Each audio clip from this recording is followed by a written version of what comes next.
Hello, and welcome to the Theological Family Ministry Podcast, a podcast for parents as well as children and youth ministry leaders. We are dedicated to showing how theological study and biblical application relate to the discipleship of children and youth. As always, we're hosted by Pastor Ben Palaz, the pastor of family and children's discipleship at Curtis Baptist Church in Augusta, Georgia, and Tony Trusoni, the family and student pastor at Faith Family Church in Finksburg, Maryland. Hey Ben, how you doing today? Doing pretty well. Yeah, how about you? Doing all right. So it's weird to me that we are in late August at the time we're recording, and we are nowhere near the NBA champions. I'm not a big basketball fan, but that is just such a demonstration of how weird this year is, right? That's a good point. I didn't think about that, but yeah, my sister sent me something the other day related to sports where the Braves mascot, I didn't know that they were still using a mascot, but he's out there trying to pump up the cardboard cutouts in the stands. So that would be kind of a hard job to measure your results. Yeah, it's a statement when, during early summer, late spring, when a lot of big sports things tend to get going. I remember this year, like the most exciting, biggest athletic sports event I saw was the Marble League Championship, which is a thing this guy does on YouTube where he has like marbles compete, and and he really amped it up since the Olympics got canceled this year. So that is something I didn't expect to have to become content with watching marbles compete in sports this year. Correct? Yeah, I mean, it probably wouldn't have been at the top of the list, at the beginning of the year, but we've all had to adjust to reality. Well, speaking of adjusting and contentment, I want to ask you, Ben, how did your past self foresee 2020 to be like for you? How did little Ben growing up foresee your life to be as old man Ben, bald old man Ben now? Little Ben, at one point I thought that I would play Major League Baseball. Then reality set in. I think for about a week I thought about being a doctor, and then reality set in that I'm squeamish, and that was not going to work. But I certainly didn't foresee my life being like it is currently in 2020 with all that's going on. I don't think that things look the way I expected them. Probably I had more grandiose visions of what things would be like than is reality. How about you? Yeah, I definitely isn't very different. So I was not, I think you should follow everything I say if I were to tell you that I predicted 2020 would be like 2020. But obviously I didn't, and nobody did. But growing up in general, I thought 2019 or 2021, in those years, I would be fairly wealthy. Honestly, I always thought I'd be wealthy. That's just kind of like, I didn't really care about what I was going to do. I just wanted to be wealthy. Wait, you're not? But I'm not wealthy. No. In Bible college, I thought I had different opinions as God had saved me as I was a new Christian in Bible college. And I remember I kind of thought I would be like an important evangelist by the time I was in my 30s. And, and I'm gotten midway through that, and that clearly has not happened yet. And I don't think it will happen anytime in my 30s. So definitely not what I expected for my life in 2020, but that's okay. So anyway, yeah. But how has life turned out different than you expected it would have? Well, life has, I don't have hair, or very much of it. No.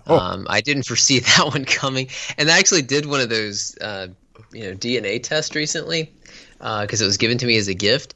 And so I had like a 70-something% chance of, according to this, of not having hair loss, and then like a 67% chance of not having a bald spot or something. And I'm like, man, I blew through both of those.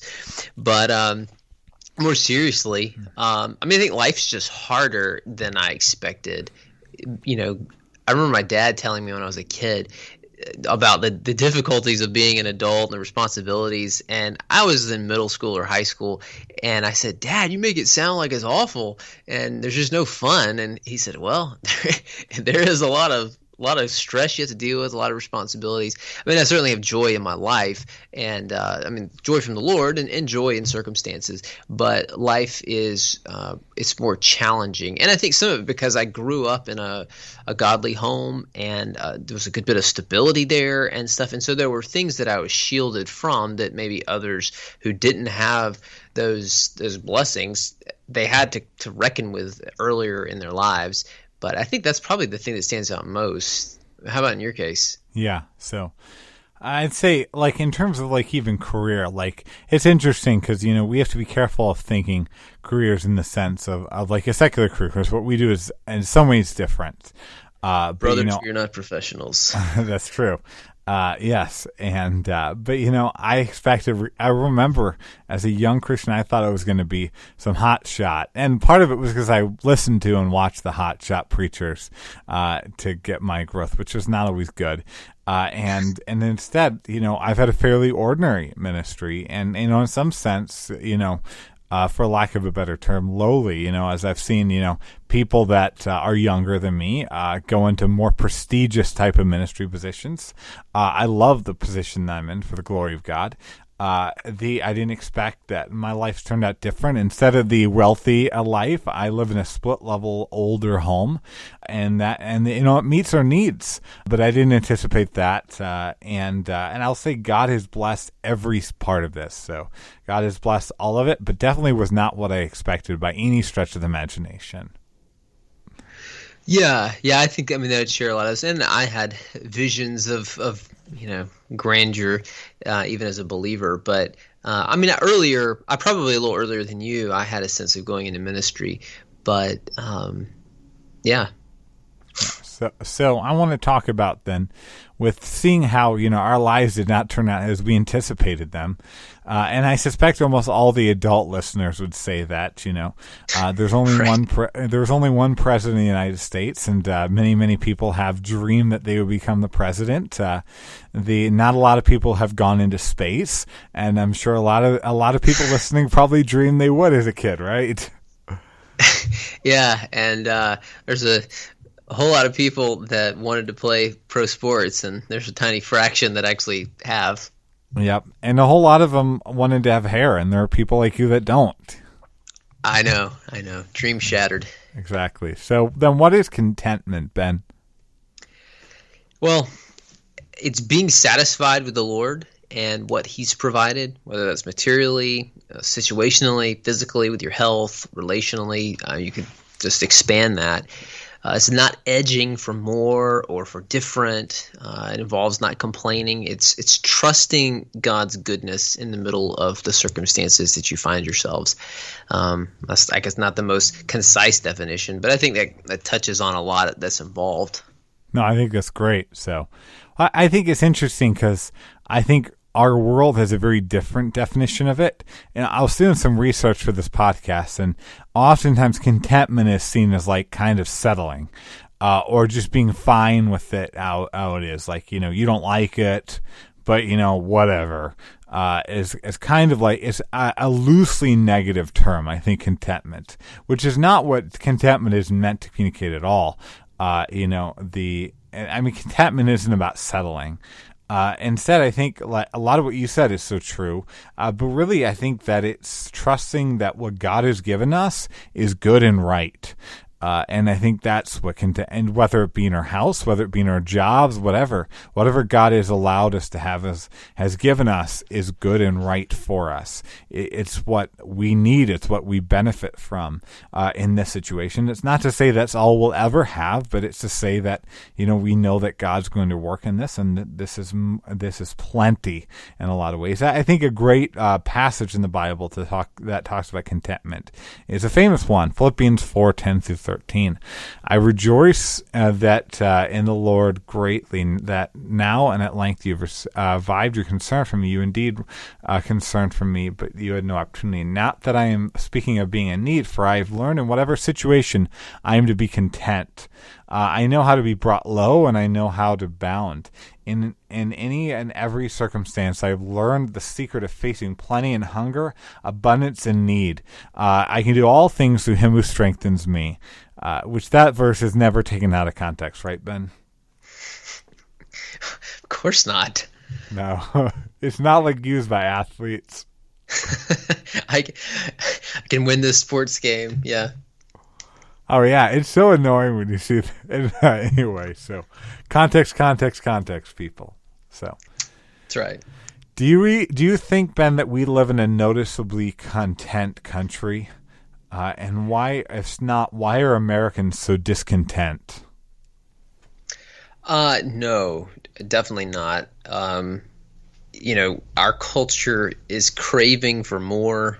Now, things have changed some publicly, like with health, and so the whole supersize meal thing. I mean, there's still plenty of people that do it, but it's eating healthy has become more popular, and eating vegan and all this stuff. But bigger drinks, you want more followers on social media, more views, more money. Just go on down the list. I mean, we're constantly driving for more. And there's, you and I both, we worked at the same place while we were in seminary, and I had also worked, we both worked in other places other than ministry.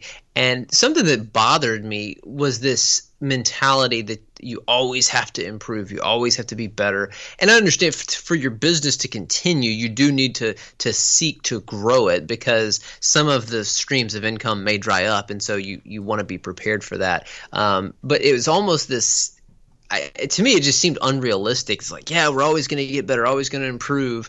And there can be some good to that, but underneath there can be, I guess, a lack of contentment. But, politically, we want more power for our side. And I think I talk about this a little later, but like stuff with the American dream, there's an element of it that's good, but I think it can also be fueled by greed and just capitalism has its benefits, it has its drawbacks, and one of those is it is assuming the greediness of human nature, and that wanting more, and it can benefit people, it can also hurt people. But I'm not an economist, so I don't want to get into an area I don't know very well, but you can certainly observe that from the outside, even being a layman. Yeah, absolutely. So I think one aspect that we can definitely see that our culture is not content is in credit card debt. And I do want to preface this by saying that I do not at all believe that all credit card debt is inherently sin. I think that if, say that you're listening and you're a young adult, or your young family, and your van that meets your basic needs goes down, and you have to put it on a credit card and pay it off in the minimum payments, that is not sin. It's trying to be faithful at times even. But the average household credit card debt, the average household right now has $6,000 in credit card debt. That's current. The average household is $6,000 in credit card debt. Isn't that crazy? Yeah, it is. And I'm going to guess a lot of it's consumer debt. It's not putting medical bills on there. Though that could be part of it, but I would imagine a lot of that's consumer debt. Yeah, and so I think the fact that consumer debt occupies so much of our credit system right now is a blatant demonstration, I think inherently the act of, I can't afford this PlayStation 5 coming out, and so I'm going to put it on a credit card and I'm going to pay it off in hopes that eventually I get more money. That's inherently an act of discontentment. And I think we really have this manifest destiny society, and with that we've had for a long time, it's going to be a hard way to have contentment. It's going to be difficult when we have come up in a society of go west, young man, to have real contentment. And I think we also see class ascent in America is a lot more common than it actually is, which also leads to discontentment. And there's lots of evidence that most people believe that, that it's far more common to go from lower class to upper class in America, when it's actually exceedingly rare in most cases. And so I think that can lead to a discontentment as well. But I think lastly, in terms of religion, we in America so often treat God as the co-pilot in our life. And we really read religious books that advocate going into debt on a house. I mean, actually, I know of a famous Christian author, like one of the most famous American pastors, and he wrote a book when we were in college that said that, basically it's considering the greater things of God when we decide to buy the bigger house that puts us in greater debt because God's giving that to us, and that is discontentment in its very heart. Yeah, that's a good point. I was reading something last night that was kind of charting some political ideas and things over a span of 150 years, and it was talking about how the boom after World War II and the prosperity that came created this hunger for material goods. And so the working class, they weren't like, oh, we're being oppressed, and it's like, we just want stuff. We want lots of stuff. And so then other politicians that came along, a few generations later said, okay, well, we can help you with that, and here we'll provide a great economy for you to have stuff. And I mean, it's now like having a thriving economy is a good thing for a country. It can really it can bring a lot of good and across the board. But because of human sinfulness, it can also bring greed and discontent. Oh, I've got to get more. And yeah, that's probably enough to say about that. But that's a thought. So why is discontentment really a sin, Ben? Discontentment has led a lot of people to do some really bold things. So why is this a sin? I guess most fundamentally, it questions God's goodness, maybe his control, his rule, but it's like, God, you're not taking care of me. It's impugning his character. That's right. So, yeah, I think also a very real aspect of discontentment is greed. And that is like, you cannot be greedy and be discontent, but oftentimes so much of that is tied into a kind of greed. And I think it's also worldly and strives for comfort. It sees this life as like what we're to live for.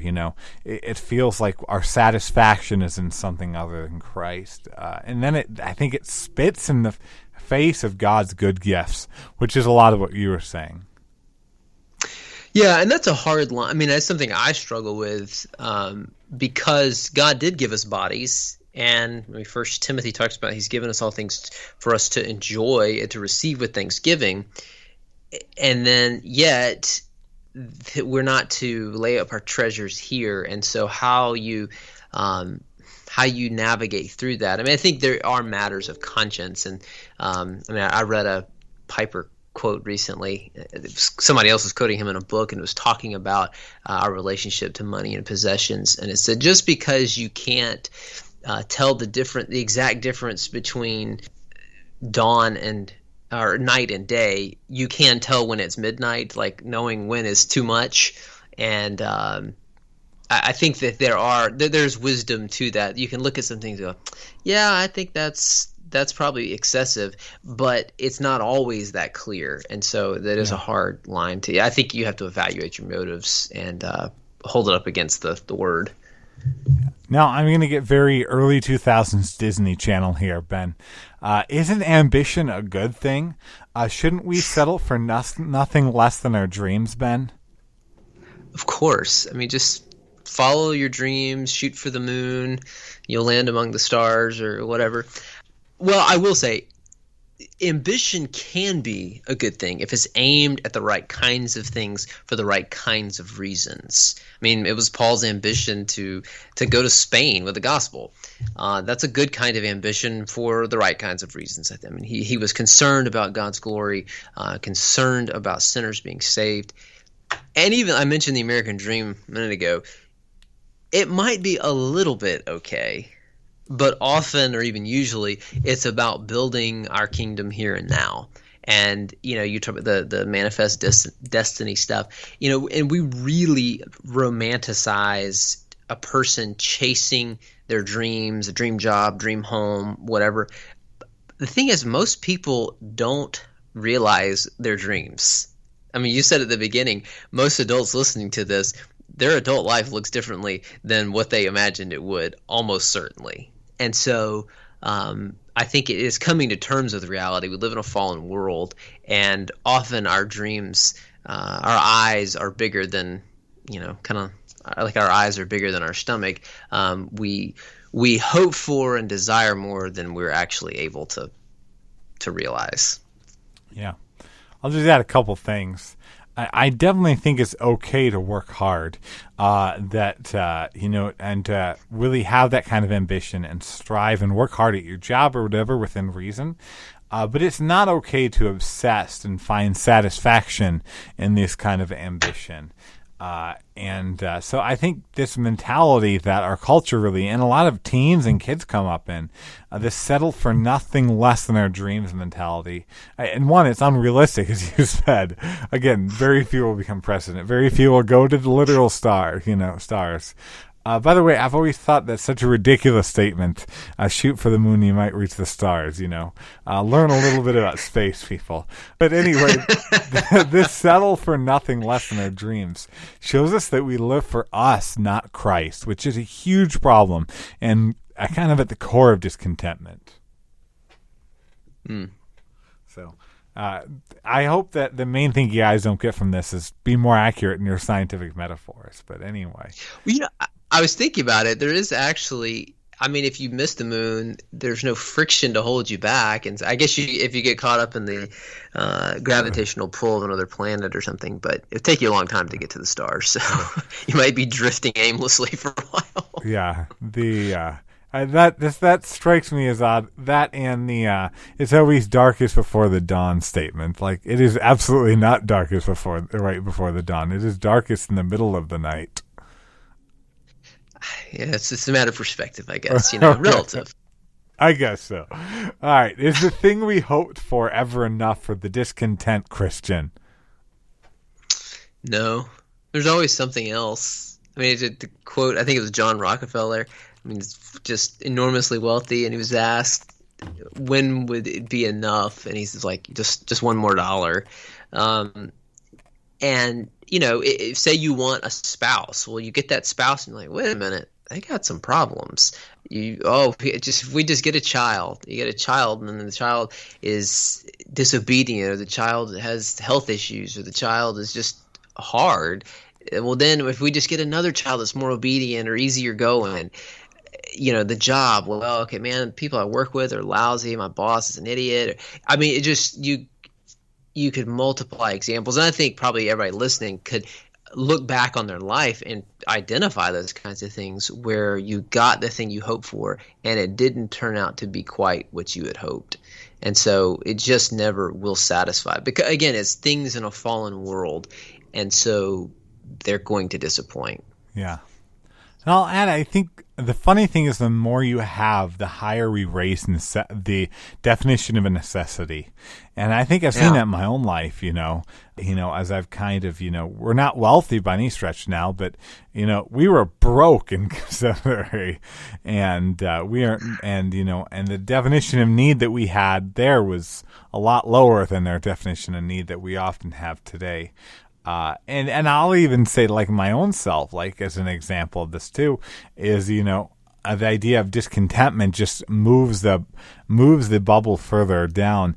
Is we were in a situation about a year ago, actually about 6 months ago, where we had to buy a new fridge, and our fridge went down. And I got a pretty good fridge, the best fridge I've ever had objectively, not like a high-end thing or anything, and at a good price, an objectively very good price.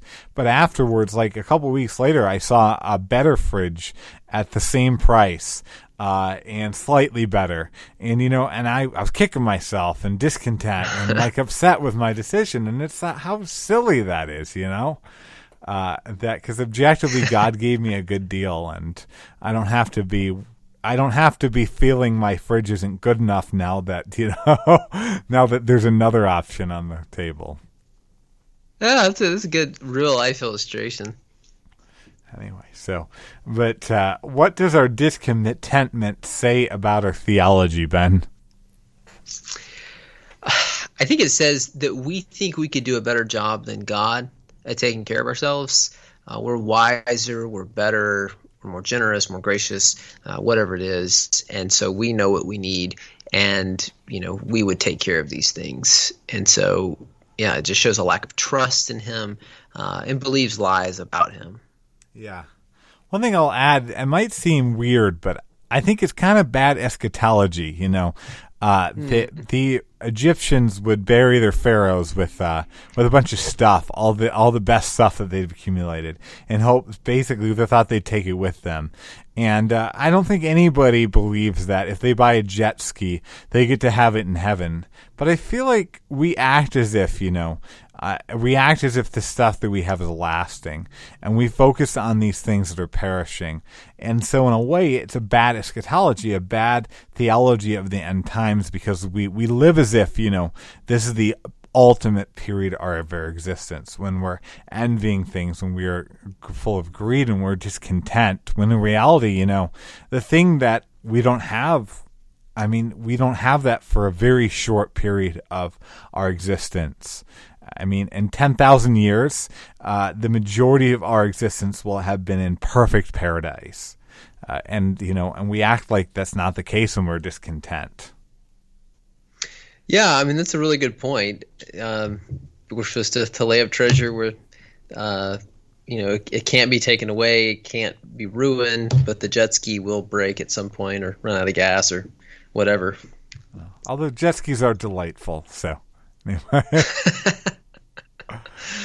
Do you use, have you had to get rid of the jet ski and use kind of lower grade fuel in your yacht? Because you're talking about kind of not being at the upper tier. Have the needs changed? Exactly, yeah. So I actually, in high school, my parents had a jet ski, so I have kind of own a jet ski, legitimately, and it broke. So we were up at my parents' cottage, and the jet ski was not available to introduce to my kids, sadly. So it's a hard life not being able to use a jet ski, though, right?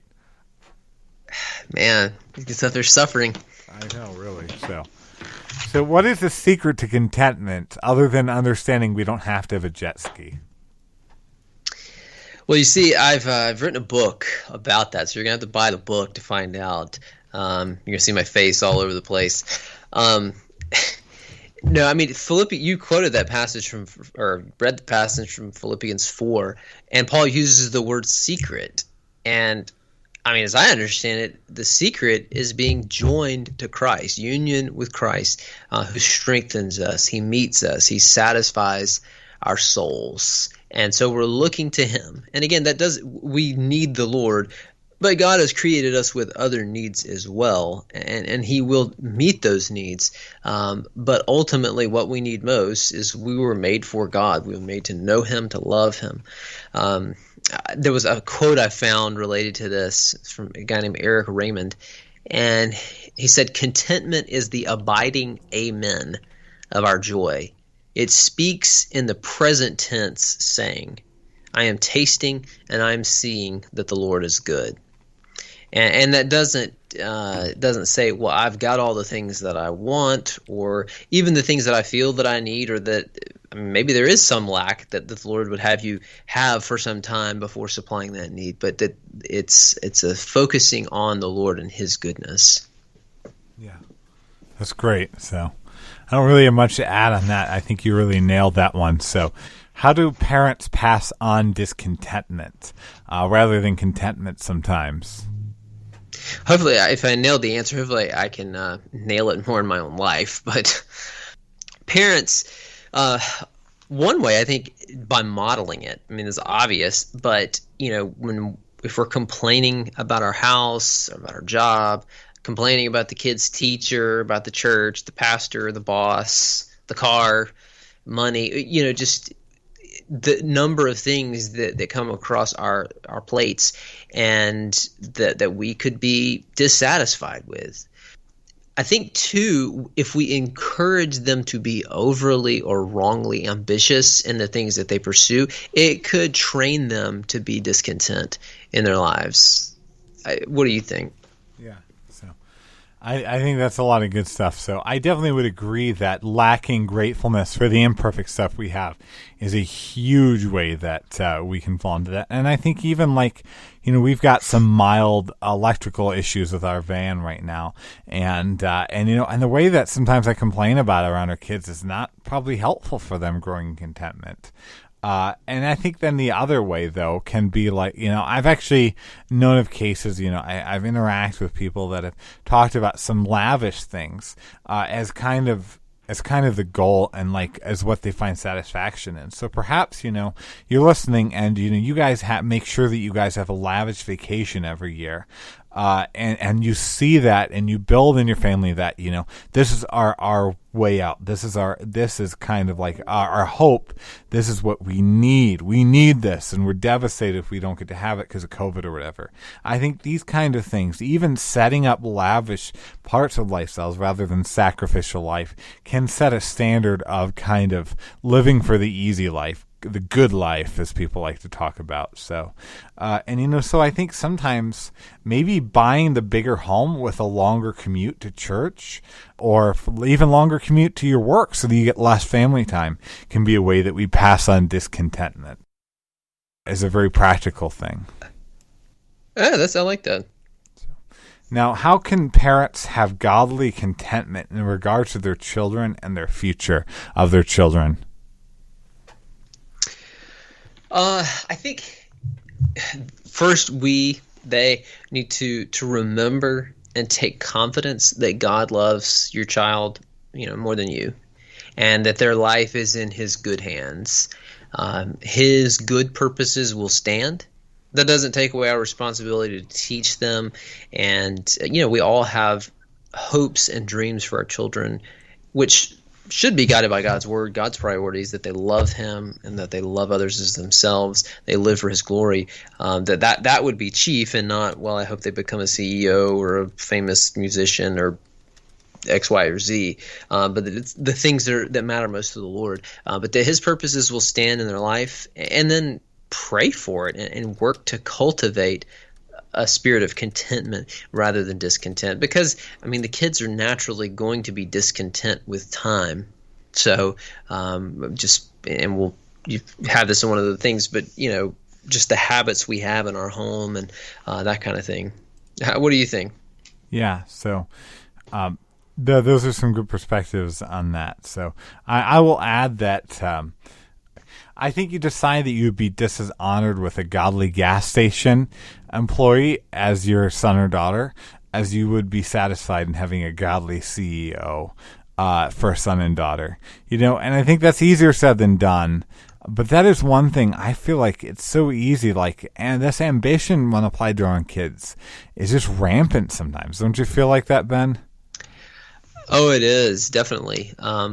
With all there's all this pressure to have this just amazing resume for the time they get to college, so they can get into a good college and get a good job, so that they can make a good salary and live in a good neighborhood, and it just seems to be amped up increasingly as each generation passes. Yeah, and then related to that, I think we should be very careful with talking up our dreams for our kids like a lost person would. And, and that's, lost people, some lost people, they go, the parties and brag and how their son is becoming a doctor and I think sometimes we can have that. We can act like that too as Christians. We can put our sense of even success of ourselves in what our kids are becoming that are things of this world, that, things that are temporary rather than things that are eternal. Then lastly, I'd say don't save money for them to the neglect of giving to the Lord, which I'm all for. If you can afford to help your kids pay for college, do it. If you can afford to help them have a nest egg, do it. But, I know many cases where even younger Christian families save for their future so that their kids can be successful to the neglect of giving to the Lord now. And I think that's an act of discontentment. That's a good point. I was talking to a friend of mine about his brother had met with some financial consultant. He's got a daughter who, I don't know exactly how old she is, but she's a good ways from being married. And I think the guy's pretty successful. And so they were talking about his plans for the future, what he might need to have saved. And they were discussing the wedding. And the number that he told them was just astronomical, how much by the time, his daughter reaches that age of being married, to pay for that. And again, I think what my thinking on this has shifted with time. It is something to celebrate. Remember God's goodness in that, and it's a picture of the gospel, and there's a lot to celebrate there. Again, it's one of those things like just because you can't tell the difference between night and day, you can tell when it's midnight, and there can be just some excessively lavish spending on wedding, making it like this fairy tale, and it's the day is all about us, and these kinds of things that I don't think ultimately honor the Lord. Now, where that line is, can be a matter of conscience. But something you said too reminded me. You're talking about how people will brag on their kids, and a friend of mine went to college at Yale University, which obviously is kind of a big deal, and at least in most people's eyes. And his family's Puerto Rican, and his mom, learned to speak English as an adult, and so she pronounces her Y's with a J sound, a J. And so she was telling someone, "Oh, well, my son goes to jail," and she's thinking the person was going to be like really impressed, and they're looking at her like, "What?" And then she kind of realized, they're like, "Your son went to jail, and you're happy about that?" And it was a funny instance of it. She was greatly pleased with that, but it didn't have quite the effect. The person was not nearly as impressed.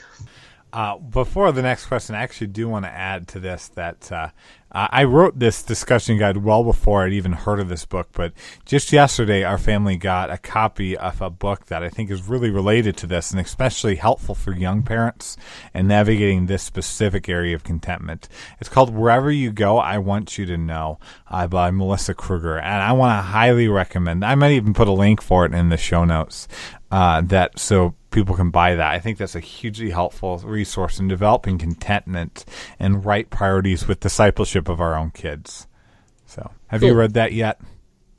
No, I've not heard of it. I mean, I've heard of Melissa Kruger, but I've not heard of that book. It's like brand new, but yeah, you should check it out. So, anyway, how can we raise up families characterized by contentment rather than discontentment, Ben?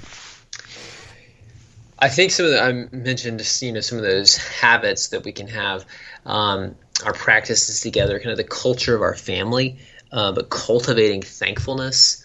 I mean, something simple, but just naming things that we're thankful for regularly. I mean, maybe when you're sitting there eating together, which I hope people are doing, they've kind of been forced to the last several months, but taking advantage of that time and looking for signs of or evidences of God's provision and his grace and just pointing it out and like, God, thanks that we've got food to sit down and eat, and thanks that we have a house to eat it in, that we get to be together, and just very mundane things, not making it this big huge like sermonizing it, but just trying to point those out. One thing that stuck out to me that in a family that I don't know the family, but a family I was aware of, they would not allow complaining about the weather. And the simple reason was that God is in charge of the weather. He sends the weather. And so when you grumble about it raining or about it being too hot or too cold, you're grumbling against God, saying, God, you should have made it warmer or colder or drier. And so that's something that has stuck with me. Now, there's time, I'm like, man, especially down here in this Georgia humidity, it's like, it is so hot. But just trying to not make comments in front of my children grumbling about the weather, because ultimately it is something God is in charge of. What do you think?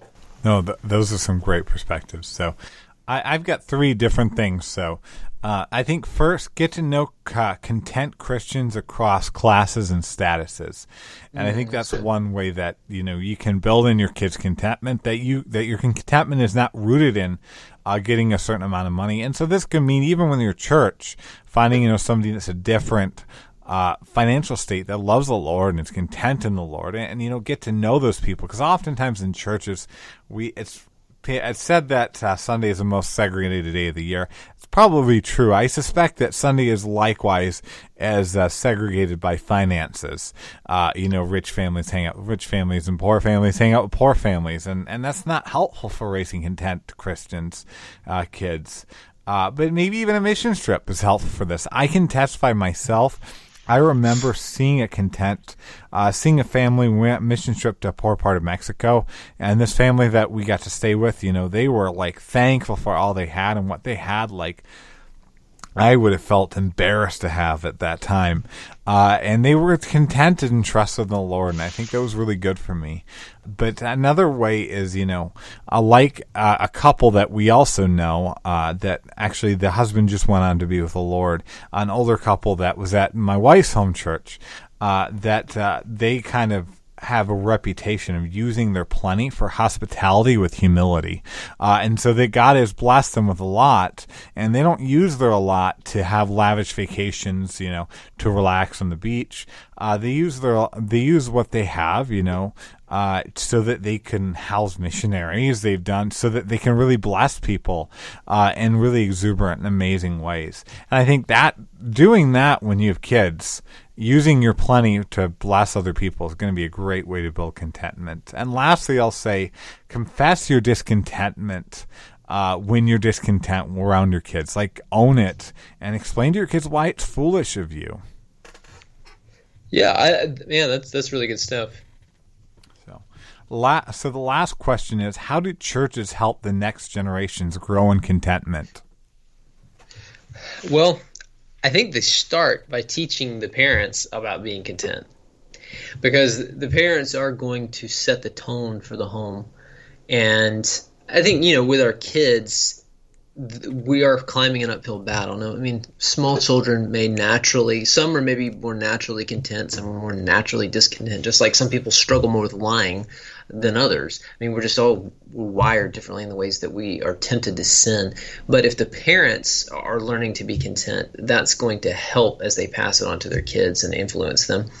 I think that our churches need to not look like the culture in the things that we prize and that we normalize. Now, how you exactly go about that, I think it's a harder thing to accomplish. We had an episode before where we talked about the space that we use for our ministry, and how it's not wrong, it can be good, it can be a blessing to have a designated space, and how nice should that be, and all those questions. And again, there's not a chapter and verse that you can go to. The temple was, blinged out, but God told them to, put gold all over the place. He hasn't told us how to do that under the new covenant. And so we're in a new position. But I think we shouldn't assume that we have to have the latest and the greatest and the nicest stuff. Having it ratty and dirty, it's probably not needed. But at the same time, it doesn't need to look like some kind of resort. And just the kinds of the way we talk about things, the illustrations that are used. I remember a friend of mine, which you know him in college too, but he was ministering at a church that was in a poor neighborhood, and some curriculum they were doing stuff with kids, and it was trying to give these real life examples to help the kids, apply biblical truth. And there was an example about jet skis. You talked about those earlier, and he's like, these kids have never even, they can't identify with that. They have no idea what it's to ride a jet ski, and they probably never will. And so he just kind of was upset. He's like, we have to find something different that's not portraying something as normal that these kids are not going to have a taste of. And so I think there's things we need to be sensitive of, depending on our context. But yeah, I think that can be a kind of a complex one in some ways, at least the way I was taking it. But what are your thoughts on that? I think you really hit the nail on the head. The only thing I would add is, and this really relates to what you said at the beginning, is I think just be very careful with the chase for cutting-edge church programs or cutting-edge whatever in the church and children and youth ministry, because I think that can be a chase that just produces discontentment. Again, I know of a church related to the building. I was at a church for a conference, actually, And that church, they had this crazy children. All the rooms were like decked out with these crazy like mazes and like slides, and they had they had all these themed chairs that were like gonzo expensive. And I was talking to somebody that was doing the children's ministry there, and they said they felt it's just so important that even though it stretched their budget, that they provide this kind of thing for the kids so that they can know to have something to be excited about when they come to church. And I feel like, no, I think you're giving your kids, building in discontentment in kids, and in a really dangerous way, perhaps. And again, it's not inherently wrong, if it's normalized to have squirrel chairs for the kids, I suppose there's nothing wrong with having a squirrel chair. But, I think if this kind of stuff is like what they get excited about, they're going to grow pretty discontent when, God might lead them to be in a poor church in the inner city, and they're not as excited anymore. That's a good point. So anyway, I'm going to spin around my squirrel chair as we kind of wrap around our podcast today, and maybe next year we'll get something more excited from Marble League for sports. But I think we can be content even if the best thing that we get is Marble sports next year, right, Ben? Amen. All right. Well, it's good talking to you, brother, and I hope all listeners are blessed through this discussion. Thank you for joining us for this episode of the Theological Family Ministry Podcast.